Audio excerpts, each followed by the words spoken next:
Hi, welcome back. This is Phil Gerard. Going to talk about AQA Language Paper 1 Creative Writing.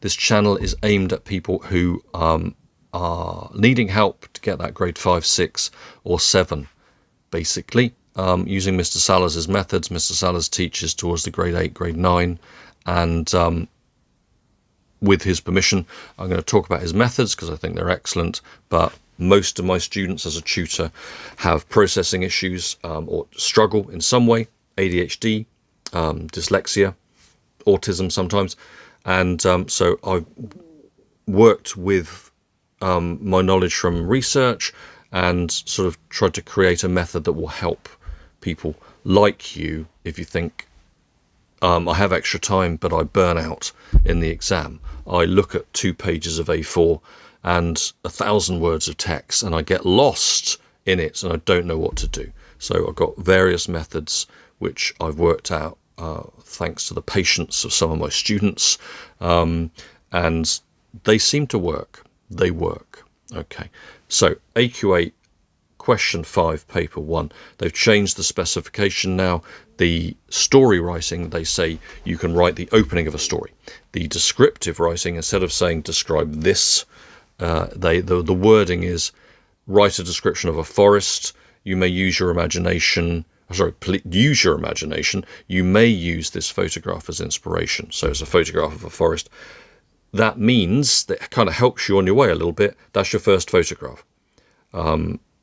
We are suggesting that you treat this exercise as a number of photographs. What happens if you move that camera from the forest over there? You might see a mountain. If you move it over there, you might see a lake.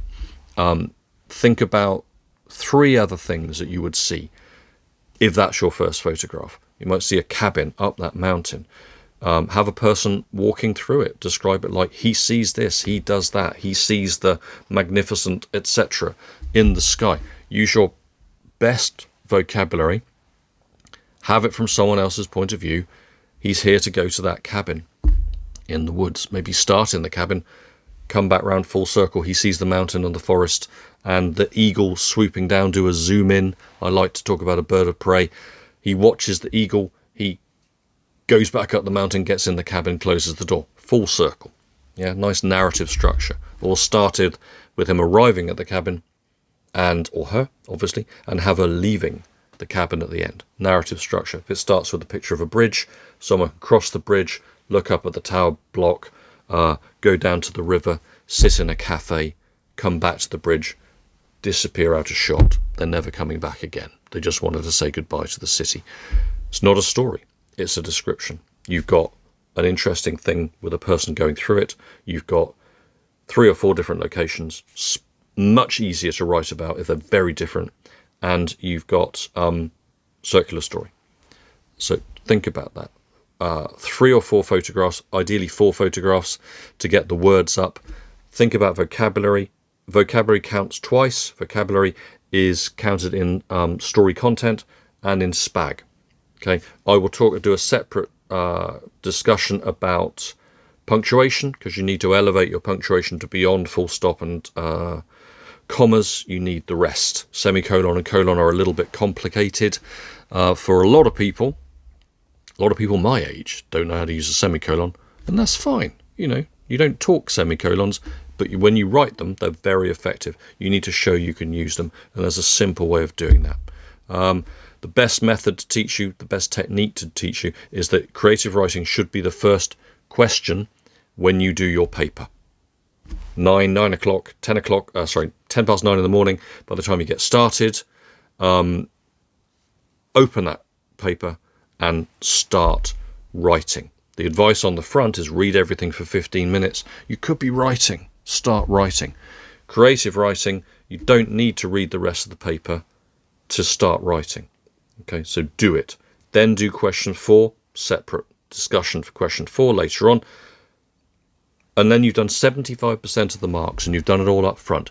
If with dyslexia and ADHD, you then have brain fog, even with your rest breaks, even with your movement breaks, you're only jeopardizing the lower mark questions. Okay, do question 1 any time. Then you've got 2 8-mark questions left at the end. One of them, question 2, is just pure analysis. That's the thing you've been practicing the most out of all these skills. You can have a go at that. Question 3 has changed. It's a structure question, but with a difference. You're now looking at tension. You're now looking at sympathy. How is this emotion created? How is it structured to create this emotion in the text? Another separate session to talk about that. It's tricky. You may want to leave that to the end. Have a go. Start every question on time. Have a go. But if you struggle, 1, 2, 3, 4, and you lose that momentum and your brain is exhausted, going into the 45-minute or 1 hour with extra time story or description is not the best idea, is it? Have a think about that. If you're doing a classroom mock and the teacher's walking around, a walk and talk one, and the teacher's saying, okay, start question 1 now. All right, that's 4 minutes. Start question 2 now. Do what the teacher's saying. Don't upset the teacher because Phil said do something else. But in your own time, if it's a mock in the hall, if it's a practice one, anywhere else, do it backwards. You'll thank me. You will. It's great. It's such a good method. Yeah, hope that helps. Practice it. The best thing to do, said in one of my other videos, is for any subject, do exam style questions. Okay, it's the best preparation. Notes, you could read your hundreds of pages of notes and say, I'm revising. No, you're not. No, you're not. You're reading your notes. You need to change those into another format. You need to turn it into something else. You need to get yourself a pile of those, but bigger, and draw pictures, make diagrams, write things out. If it's quote learning, write the quote on one side, write one word of the quote on the other side, stick it up so you can only see one word, and walk past it. Every time you walk past it, say what's on the other side and cycle them. Do that kind of thing. Getting ahead of myself, that's a separate video. Okay, hope that helps. Please like, please subscribe, and I will see you very shortly with the next one.